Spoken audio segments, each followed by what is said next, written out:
بسم اللہ الرحمن الرحیم۔ انجینئر محمد علی مرزا صاحب کا علماء اسلام پر اعتراض ہے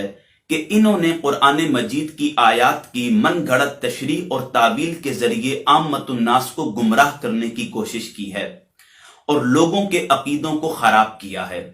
ناظرین، میں ہمیشہ کہتا ہوں کہ انجینئر صاحب کے اقوال کی ان کے افعال سے تصدیق نہیں ہوتی۔ اب انجینئر صاحب کا یہ الزام کتنا سچا ہے، میں اس کا بہت مرتبہ ویڈیو کی صورت میں ثبوت آپ کے سامنے پیش کر چکا ہوں، لیکن آج میں انجینئر صاحب کے الزام کو ان کی ہی ذات پر پرکھنے کے لیے ایک پیمانہ آپ کے سامنے وضع کرنا چاہتا ہوں۔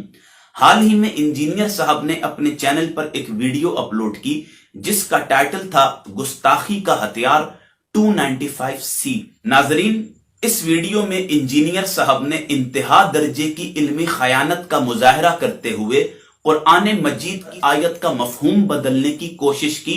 اپنے موقف کو واضح کرنے کے لیے اور لوگوں کے ذہنوں میں دعوت کا غلط اصول اور اسلوب وضع کرنے کے لیے۔ انجینئر صاحب نے قرآن مجید کی اس آیت کو پڑھا، ادعو الی سبیل ربک بالحکمہ، لوگوں کو اللہ کے دین کی طرف بلائیے،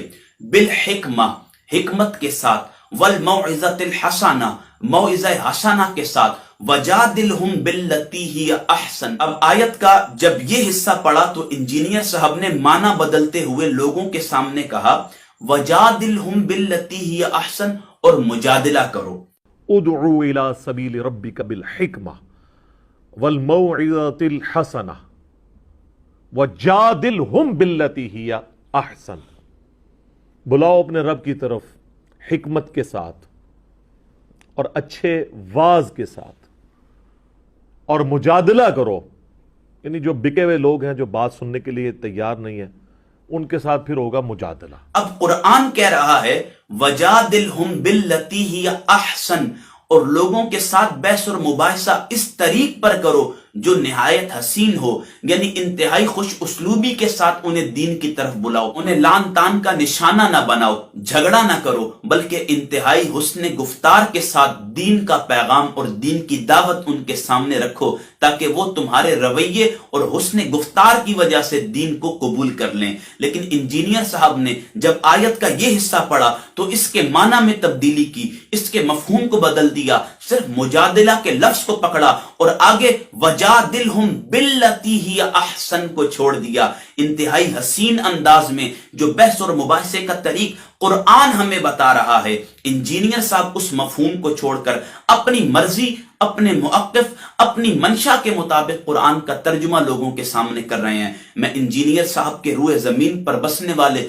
تمام فالوور سے نیوٹرل ہو کر ایک ہی ریکویسٹ کر رہا ہوں کہ آپ ایک مرتبہ اس آیت کو پڑھیں، پھر انجینئر صاحب کا پورا لیکچر سنیں جو 36 منٹ 49 سیکنڈ پر محیط ہے، اور مجھے بتائیں اس آیت کا صحیح مفہوم انجینئر صاحب نے اپنی ویڈیو کے کس حصے میں دیا ہے۔ پوری آیت انجینئر صاحب نے پڑھی لیکن مفہوم اپنی مرضی کا دیا۔ اگر آپ کو میری بات سے اختلاف ہو تو آپ اس آیت کا ترجمہ سید ابو العالی مودودی صاحب کے ترجمے سے پڑھ لیں، ڈاکٹر طاہر القادری صاحب کے ترجمے سے پڑھ لیں، مفتی تقی عثمانی صاحب کے ترجمے سے پڑھ لیں، یا جس کسی کا بھی ترجمہ آپ پڑھنا چاہیں، آپ اس آیت کا ترجمہ خود پڑھیں تاکہ آپ کو علم ہو جائے کہ انجینئر صاحب نے کس قدر علمی خیانت سے کام لیا ہے۔ میری انجینئر صاحب سے کوئی دشمنی، جھگڑا، زمین جائیداد کا معاملہ نہیں ہے، لیکن میں ہمیشہ کہتا ہوں کہ الزام لوگوں پر وہ لگائیں جس کا آپ اپنے افعال اور اقوال سے ثبوت پیش کر سکیں۔ آخر میں اتنا ہی کہوں گا کہ اس ویڈیو کو بنانے کا مقصد انجینئر صاحب کو اور ان کے تمام فالوورز کو دعوت اصلاح دینا ہے۔